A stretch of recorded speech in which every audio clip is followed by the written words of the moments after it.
Okay, Module 12. In Module 12, we're going to talk about the rest of the senses. So we're going to start out talking about hearing, and we'll talk about various parts of the ear, how stimuli come in from the environment, travel through the ear and up to the brain. We will then talk about smell. We'll talk about your sense of taste, and then we'll talk about your sense of touch. And in that sense of touch, we're also going to talk about pain in Module 12. So there are three questions that we're going to answer in Module 12. The first one, what role does the ear play in the sense of sound, motion, and balance? The second question that we are going to answer deals with two more senses, smell and taste. Excuse me. So that question is, how do smell and taste function? And then the third question will deal with our fifth sense, that is our sense of touch. So that question is going to be, what are the skin senses and how do they relate to the experience of pain?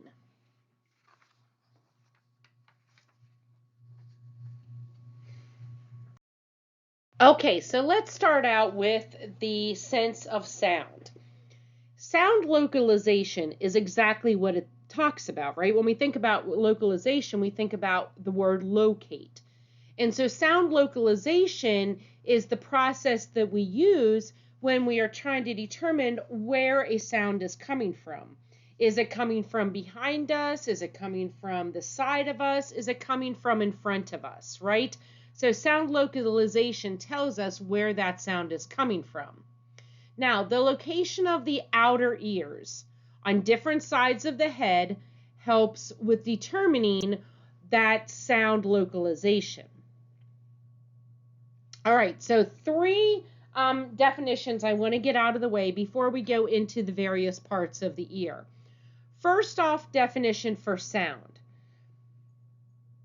Information out in the environment is air molecules.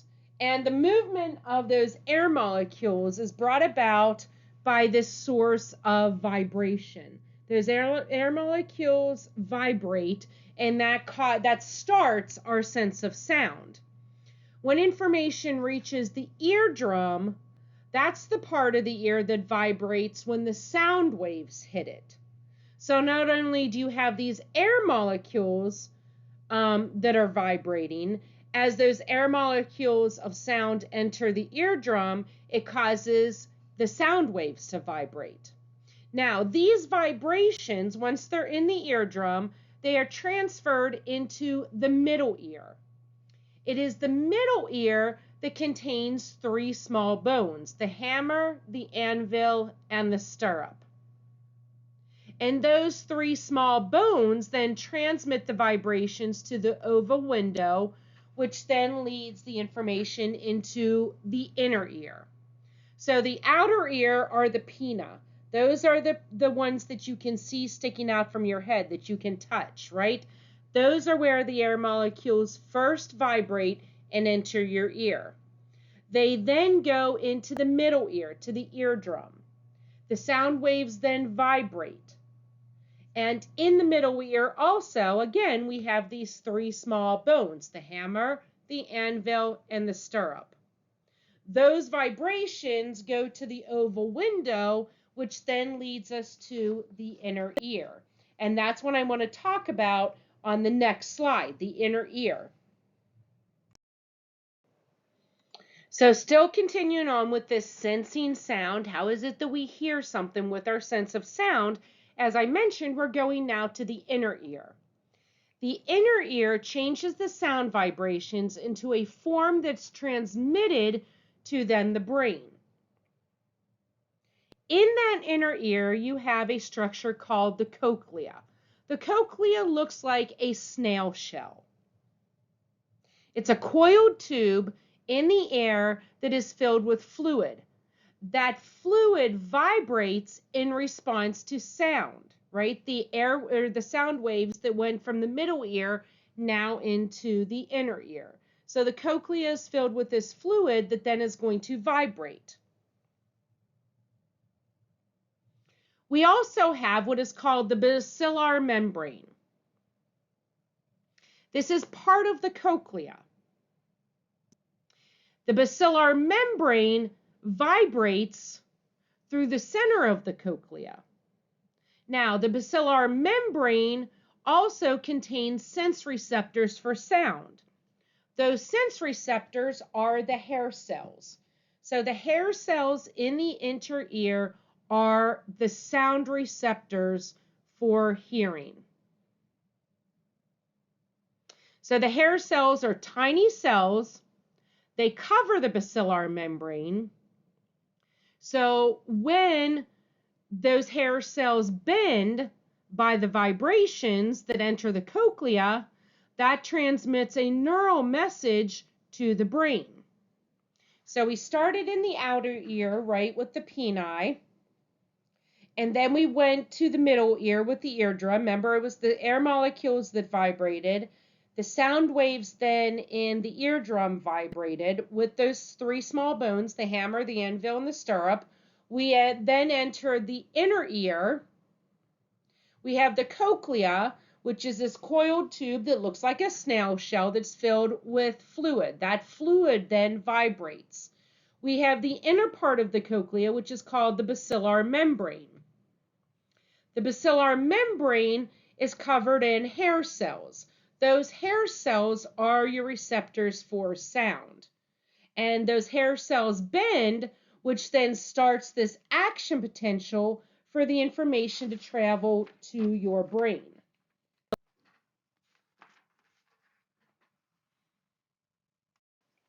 This is figure 1. This is on page 105 in your textbook. And you can see, right, here's a gentleman who is receiving a phone call. He has his cell phone up to his ear. And what happens is those air molecules, they go from the outer ear to the middle ear to the inner ear. And then you can see this inner ear is even blown up even more, right? We have the hammer, the anvil, and the stirrup right before we enter the inner ear. We have the eardrum, right? Part of that hammer, anvil, and stirrup. Here's the cochlea. See how that looks like a snail shell. Now, the center of that would be that basilar membrane that is then covered in the hair cells. When those hair cells bend, that is going to start that action potential.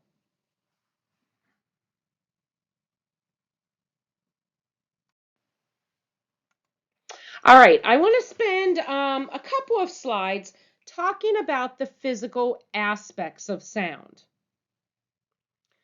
The first physical aspect is what we call frequency. This is the number of wave cycles that occur in a second. Low frequencies are very low in pitch. Pitch is the characteristic that makes a sound seem either high or low. So whenever you watch those various shows on TV, whether it's The Voice or whether it is American Idol or whatever it is, they may say you were a little off pitch. So maybe you were supposed to be high and you weren't where you were supposed to be high enough on that note, or low and you weren't supposed to be low enough, right? So pitch is how high or low a sound is. Frequency is the number of wave cycles that occur in a second. We also have amplitude. Amplitude is the spread between the peaks and the valleys of those wave cycles. And amplitude determines how loud or soft a sound is. If it's high amplitude, it's going to sound really loud. If it's low amplitude, it's going to be a softer sound. But it's the spread between the peaks and the valleys.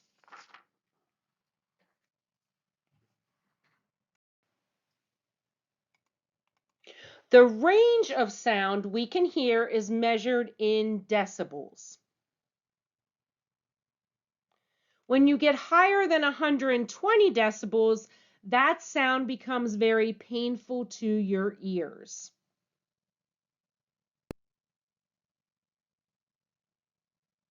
There is a hearing disorder which is called hyperacusis, And that's a rare disorder where a person is acutely sensitive to sounds that others find tolerable.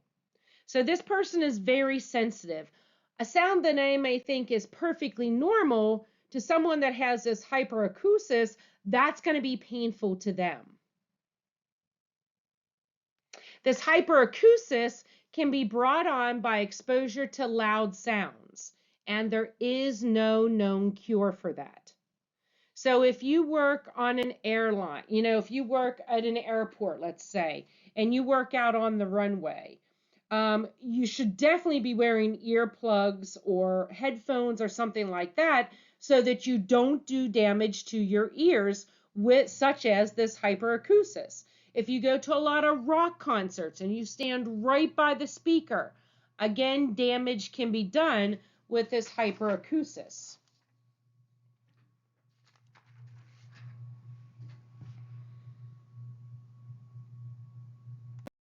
Now, if you remember, I said that frequency was the number of wave cycles that occur in a second, and amplitude was the spread between the peaks and valleys. Okay, so that's what you can see here.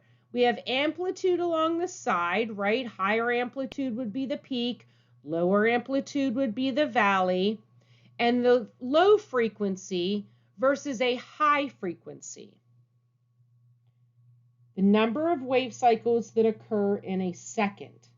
So if you have high frequency, right, high pitch, there are going to be more cycles per second. If you have low frequency or low pitch, there are going to be less cycles per second. This figure, again, is taken on page 106 in your textbook. Now, still on page 106, you will see this figure, figure 3, again, page 106. And this is showing you, right here we have on the x-axis, we have the frequency, low to high. On the y-axis, we have the range by age group, right? Audible frequencies for sound at 60 decibels. And it says some teenagers set their text message ringtone to a frequency too high for most adults to hear, therefore allowing them to use their cell phones where they are prohibited. Similarly, some organizations use high-frequency sounds to discourage teenage loitering. So highest note on a piano, if you can see, that's here at the low pitch on the left-hand side. That's at about 4. You get up here to the cell phone ringtone, undetectable to many adults. And you can see this by age, right? Here we have 18 to 24-year-olds. Then we go up to 30 to 39-year-olds. Then we go up to 40 to 49-year-olds. And then 50 to 59-year-olds. There's no way that someone, I shouldn't say no way, it's unlikely that someone 40 to 59 years old is going to hear that ringtone whenever a teenager sets it at a higher pitch.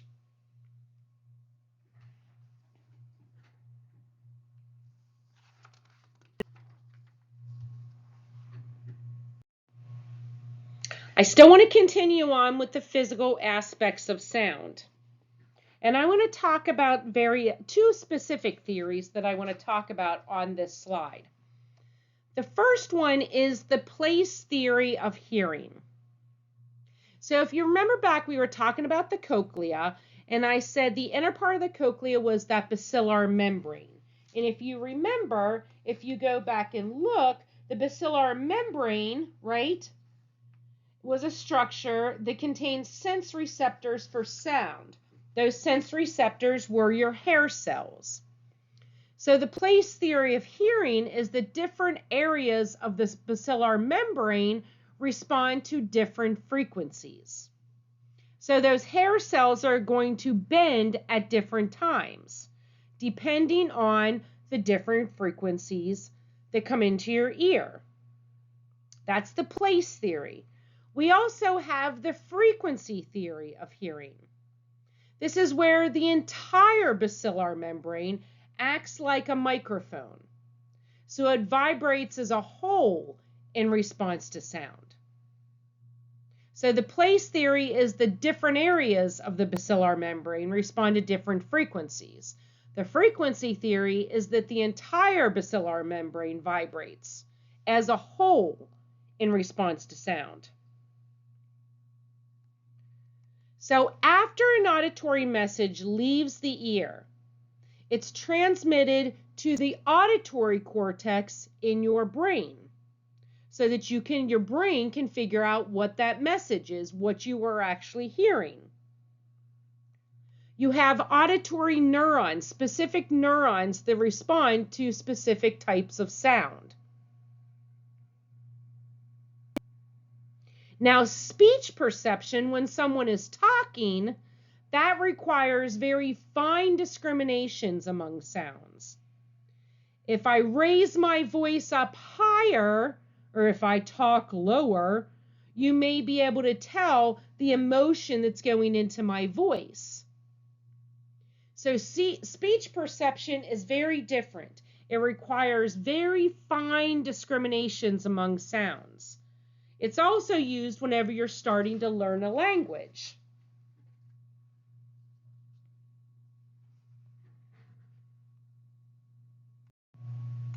Now, if you remember, whenever we were talking about the questions, right, at the beginning of this module, part of that sound question dealt with balance. There are several structures in your ear that are related to more our sense of balance than to our sense of hearing. If you've ever had a cold and your ears are really, or an ear infection, or whenever you were little, maybe you had fluid in your ears a lot, that definitely affects your balance.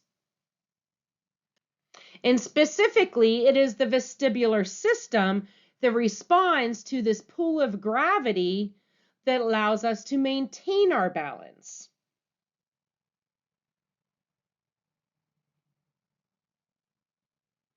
Another aspect of your ear that deals with balance are what are called the semicircular canals.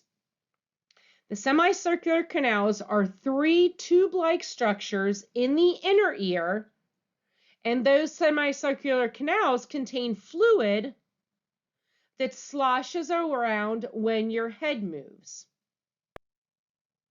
signaling some sort of rotation or angular movement to the brain.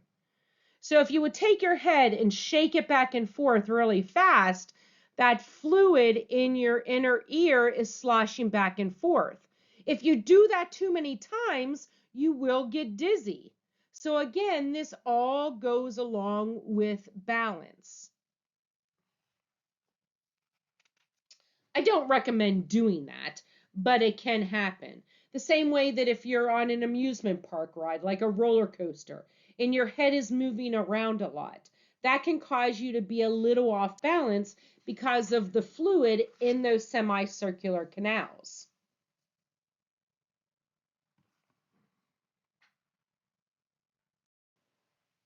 Okay, now I want to go on to the third sense. And the third of your senses that we're going to talk about is your sense of smell. The human sense of smell is called olfaction, and it allows us to detect more than 10,000 separate smells. We as humans are able to detect 10,000 different smells. Now, this is completely different from other animals. Dogs can detect a lot more smells than what we can. An interesting thing about smell is that smell is strongly linked with memories. Let's say that your past girlfriend or boyfriend wore a particular scent of cologne or perfume, and you had broken up with that boyfriend or girlfriend, and let's say that you are out shopping and someone walks by you with that same scented cologne or perfume, and you smell it and this flood of memories comes back because you're like, oh my gosh, I haven't smelled that in so long. And so you may be happy, you may be sad, depending on what the situation of ending that relationship was. Your sense of smell is sparked when these molecules of a substance enter your nasal passage and they meet the olfactory cells. The olfactory cells are those receptor neurons in your nose. So each substance, whether it is food or some sort of cologne or a candle or whatever it is, that substance has an air molecule. Those air molecules are going to enter your nasal passages and meet the olfactory cells, the neurons of the nose. Smells may also act as a hidden means of communication, and this is through the release of pheromones. There are many non-human animals that rely on pheromones, whether that is to keep them safe, whether that is to mate with other animals. We as humans, we do not use pheromones. We have pheromones, but we do not use pheromones. We cover up our pheromones a lot because we use body wash and lotion and perfume and hair, shampoo and conditioner and things like that. But there are many animals that communicate, non-human animals that communicate through the release of pheromones. These pheromones are chemicals that produce a social response in other members of the same species.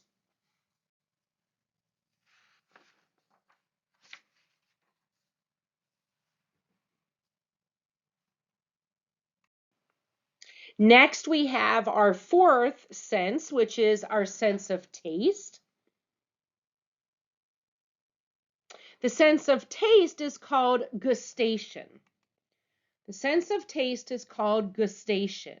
It involves receptor cells that respond to 4 basic taste qualities: sweet, sour, salty, and bitter. You have 4 basic taste qualities: sweet, sour, salty, and bitter. There is this 4th taste that is relatively new. I'd say 20 or so years. There is this 4th taste, which is umami. Umami involves food stimuli that contain amino acids. I like to think of umami as like a savory taste, like the taste of meat. A lot of Asian foods have this savory taste. So you have your 4 basic ones you're familiar with: sweet, salt, bitter, and sour. And then you have this 5th one, umami. The receptor cells for taste are located in your taste buds. And you have about 10,000 taste buds. Your taste buds are replaced about every 10 days on average.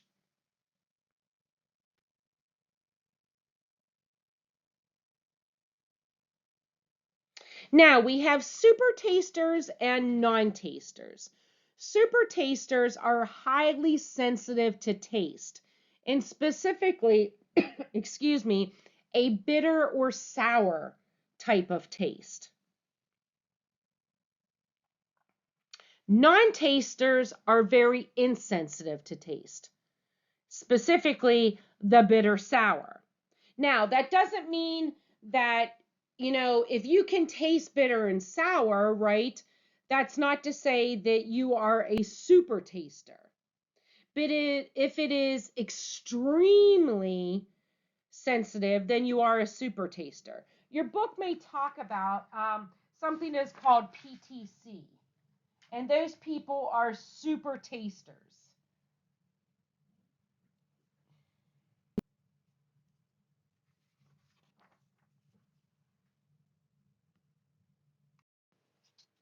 All right, so your next sense that we want to talk about, the fifth sense that we have not covered yet is your sense of touch.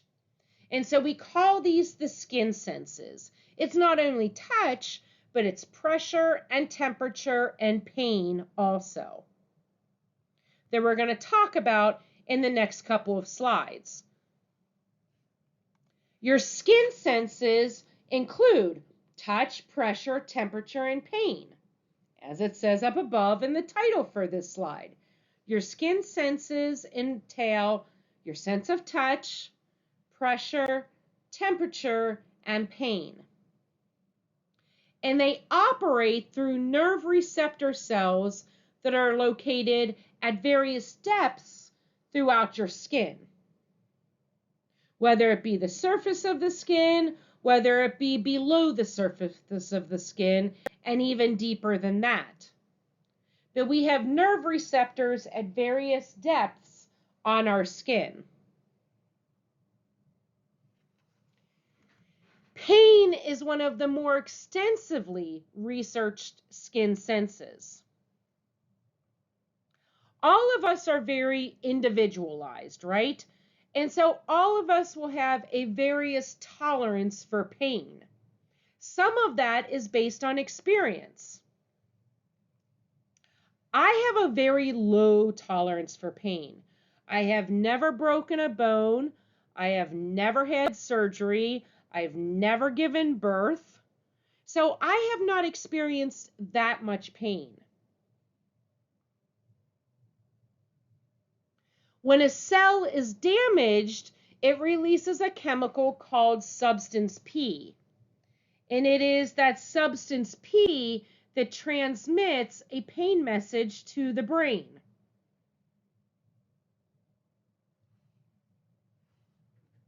The experience of pain also depends heavily on emotions and thoughts. Sometimes, we don't experience pain because we're thinking about something else. But it is the substance P that is released when a cell is damaged, and then it transmits that pain message to the brain.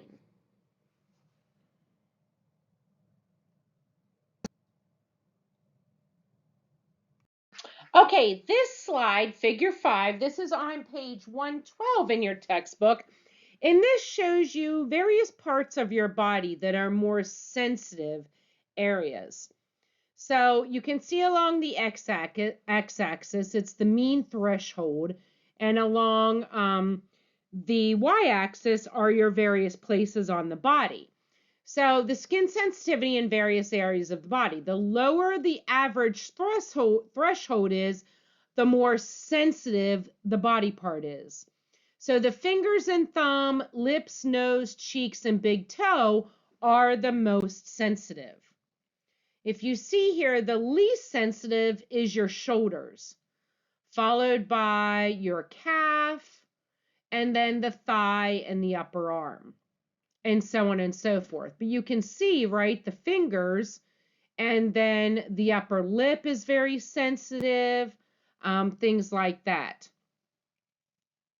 Your cheeks are very sensitive. So this shows you I guess you could think of it kind of as pain threshold, maybe, but it's how sensitive various parts of your body are.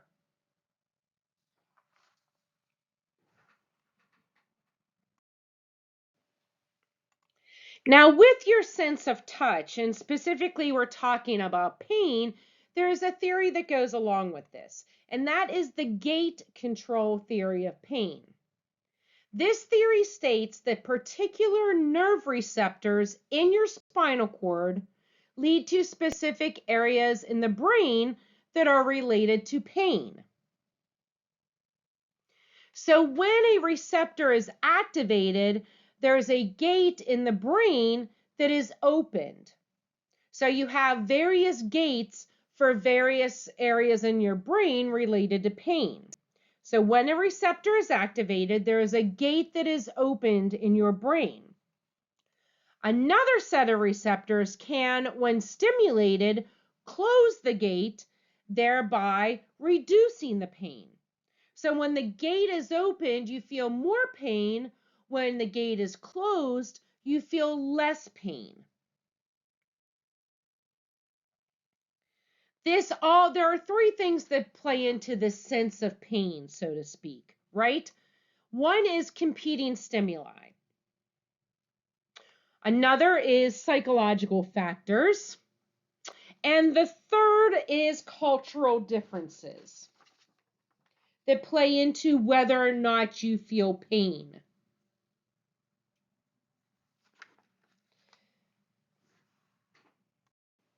The last two slides that I want to talk about in finishing out Module 12 talk about how our senses interact with each other. There is a condition that is called synesthesia. You may have heard of synesthesia. I do remember there was an episode of Criminal Minds where one of the individuals had synesthesia. Synesthesia, by definition, is stimulation of one sensory system that involuntarily leads a person to experience an additional sensory response in a different sensory system. So for a lot of people who have synesthesia, they may hear colors and see sounds. See how you're taking two different sensory systems, and you're combining them. So like I said, the most common form of synesthesia is where you are hearing colors and seeing sounds.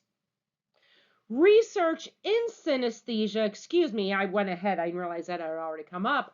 Research in synesthesia suggests that it is genetically inherited.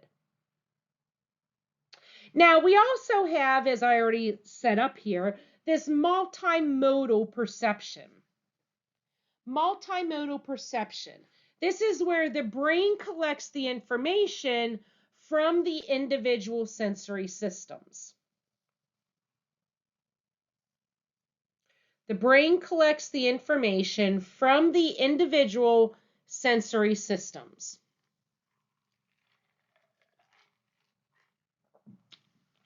It integrates and coordinates the information.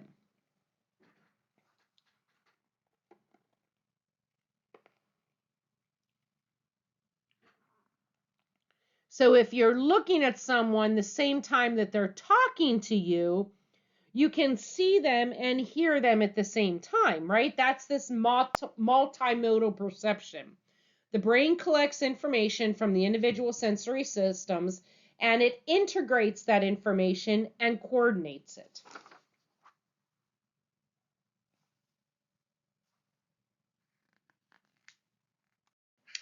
Now, this is the last slide in this module, and this is taken from page 115 in your textbook. So in letter A, it says, try to pick out all the zeros in the display. So it says each zero appears as a rectangular with a slash through it. So you want to go through, a slash meaning diagonal. You want to go through and you try to pick as many of those zeros out as you can see. Most people take several seconds to find them. There are 8 of them. However, in B, people with certain forms of synesthesia, however, find this easy because they perceive the numbers in contrasting colors. So someone with synesthesia would see it like it was B. You could do it, even if you don't have synesthesia, it's just going to take you a lot longer versus someone with synesthesia.